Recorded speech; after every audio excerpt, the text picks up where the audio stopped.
Vâng, chị hỏi một điều về bệnh Parkinson thì những cái triệu chứng và tôi nói luôn là ví dụ ở đây có bao giờ hoặc là có nghe ai nói về bệnh chữ Parkinson chưa ạ? Parkinson tiếng Việt còn gọi là hội chứng liệt rung thì nó có hai chữ là liệt và rung. Có nghĩa là người bình thường á, họ sẽ rung như thế này. Nhưng cái thứ hai là họ cứng luôn, họ không có cử động được. Thành ra cái lý do của Parkinson á, có quý vị lần trước có nghe tôi nói về cái bài đó là 4 cái hormone mình nên có không nè? Serotonin, dopamine, nhớ không là mấy cái hormone đó không? Oxytocin, những cái hormone hạnh phúc đó. Thì có một cái hormone quan trọng tên là dopamine. About Parkinson, has any one of you heard about Parkinson? Parkinson is also called the shaking palsy syndrome. So we have two words, shaking and palsy. It means that normally if you're shaking, your hands would be like this. But for Parkinson patients, not only shaking, their hands are also rigid and they can move at all. So if you ever seen my previous talk, then you will remember the 4 hormones that people should have, which are serotonin, dopamine, oxytocin, and they are the happiness hormones. And among them, dopamine is a very important hormone. Thì khi mà dopamine là một trong những hormone mà giống như là cái chân ga cái vì đạp xe vậy đó, khi mà chúng ta cử động á là chúng ta phải đạp ga xe mới chạy tới, đúng không? Thì dopamine là cái chất xúc tác để mà chúng ta làm cái đó. Nếu như mà chúng ta thiếu cái chất đó, chúng ta bệnh Parkinson. And dopamine is just like the gas pedal that allows our cars to move when we push it down, right? Dopamine is a catalyst that allows us to do the same thing with our body. And without dopamine, you're gonna get Parkinson. Có nghĩa là quý vị trước bình thường tay chân tôi cử động được hay quý vị cử động được là tại vì chúng ta có cái chất xúc tác để chúng ta bắt đầu vận chuyển cái cơ chúng ta. Trong trường hợp này á, là tôi nói ví dụ thôi nha, tại vì tôi không có xem hồ sơ của mẹ của chị đầy đủ, nhưng mà chẩn đoán bệnh Parkinson đây là một trong những bệnh phức tạp nhất và những bệnh khó trị nhất mà tôi nói thật là. Specifically, when we can move our hands naturally, flexibly like this, it means that we have dopamine in our body. And in this case, just for example, I'm not sure because I don't see your mom's medical report in details, but Parkinson is one of the most complex and intractable diseases. Tôi có một vài bệnh nhân cũng là có bệnh này và bác sĩ chuyên khoa của bệnh này là bác sĩ chuyên khoa thần kinh, neurologist. Thì chuyên khoa thần kinh này họ sẽ giúp có những thuốc để mà giảm cái triệu chứng tốt hơn. Thì tôi không biết là chị có mang chị gặp bác sĩ chuyên khoa neurologist chưa, nhưng mà điều đầu tiên tôi muốn là chị mang lại bác sĩ neurologist, và nếu không thì gặp bác sĩ gia đình và bác sĩ gia đình sẽ chuyển qua neurologist, bác sĩ chuyên khoa thần kinh. Thì chúng ta sẽ test để xem thử là có phải đúng như vậy không. And honestly, some of my patients have that disease too. And the specialist in this field is called neurologist. And they are the doctors that will recommend some medications to reduce the symptoms for the patient. I don't know if you saw a neurologist, but the first thing to do in this case is to see a neurologist or even talk to your family doctors, and he might refer your mom to see a neurologist. And the test will first be carried out to see if the diagnosis is true or not. Parkinson còn một cái thú vị nữa, tại vì hồi xưa tôi lúc mà luận văn tốt nghiệp của tôi là tôi viết về Parkinson. Thành ra lúc mà đại học thì khi mà Parkinson, một trong những cái chữa trị mà đối với tôi rất là tuyệt vời á, là thật sự quý vị nếu mà đọc cuốn sách của tôi là tôi hồi xưa học y khoa là tôi muốn thành neurosurgeon, tôi muốn thành bác sĩ phẫu thuật não. Thì trong mấy năm trường y là tôi toàn là ở phòng mổ không à, tại vì tôi rất là đam mê cái nghề mổ và tôi cho tới bây giờ tôi vẫn làm mổ, nhưng mà mổ về da tại không có còn mổ như hồi xưa nữa, là mổ những ca. Thì một trong những cái lý do quan trọng nhất là một phần là ba tôi bị Parkinson, nhưng mà xa hơn á là trong cái đó là tôi có một cái niềm đam mê với não. Back in the days when I was in college, I first wanted to be a neurosurgeon. So I spent most of the time in the operating rooms for years in my college, and that because that was my passion, and I've been doing, and for until now I've been doing that job. I'm still a surgeon, but I'm a skin surgeon. So the reason I chose Parkinson as a topic for my graduation essay is that my father has the disease too, and furthermore, I had a passion for studying brain. Thành ra cái kỹ thuật chữa Parkinson ngày hôm nay là đã advanced, có thể là khá hiện đại so với hồi xưa. Trong đó nó có một cái kỹ thuật nó gọi là deep brain stimulation.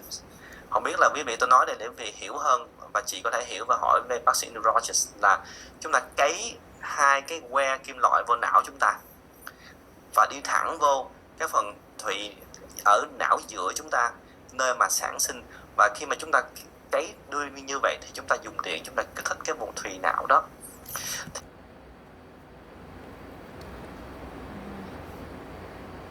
The Parkinson treatment techniques are now more advanced than before, and there is a technique called deep brain stimulation, where they're gonna put the two metal sticks into your brain, going to the lobe in the middle of the brain, and stimulate it with electricity transfer through those sticks.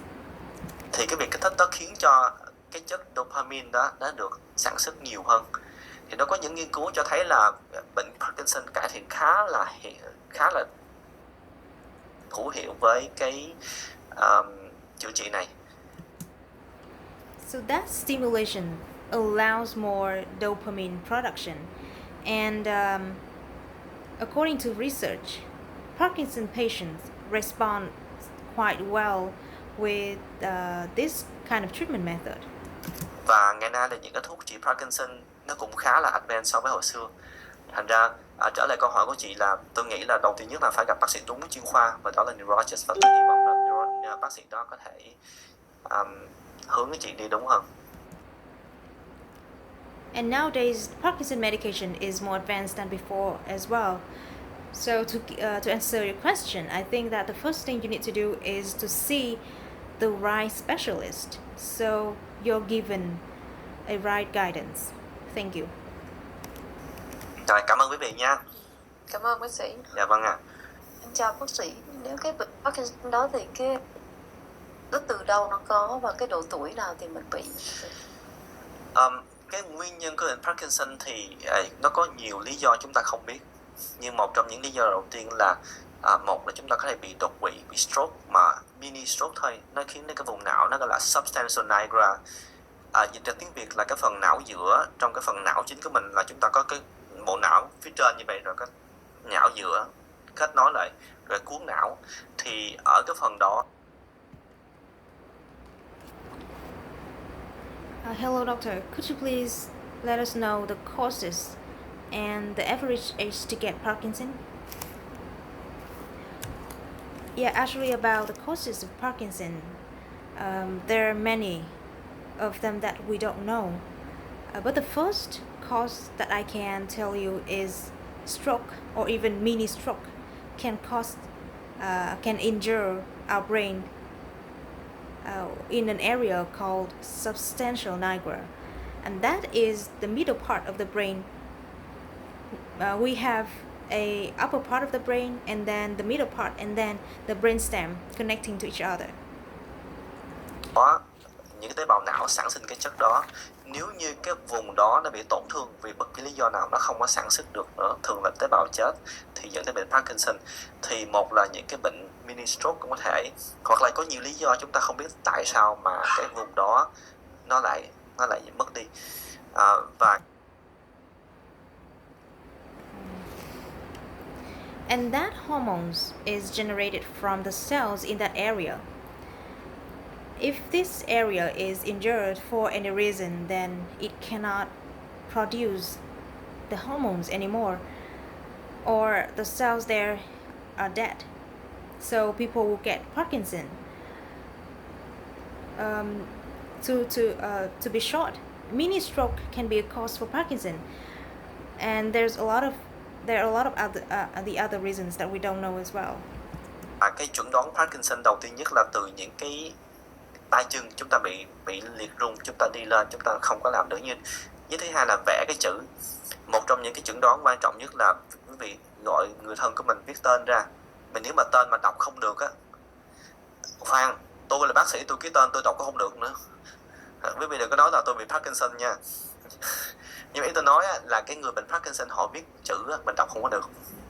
Thì đấy. Diagnosis for Parkinson can be first based on the symptoms, like shaking, like hand shaking. It means that they can lift up their arms or their hands, or we can evaluate by their ability to draw. For example, you can have your family member to write down their names on the paper. If you cannot understand or if the handwriting is not clear, then here I must say, as a doctor, my handwriting is bad as well, but I do not have Parkinson.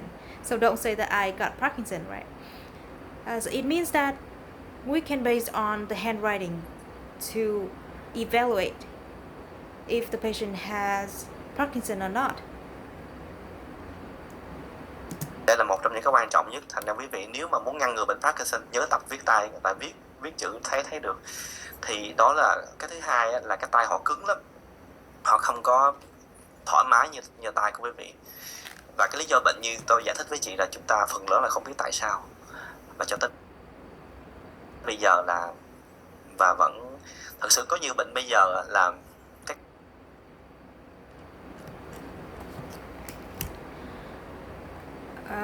and that is one of the most important thing to see, to evaluate first. And if you want to prevent this, try to practice writing. And the second thing is that their hands, the hands of the patient with Parkinson are so stiff and they're not flexible enough like us. So as I told you before, the other reasons for Parkinson are various, and we don't know clearly about a lot of them.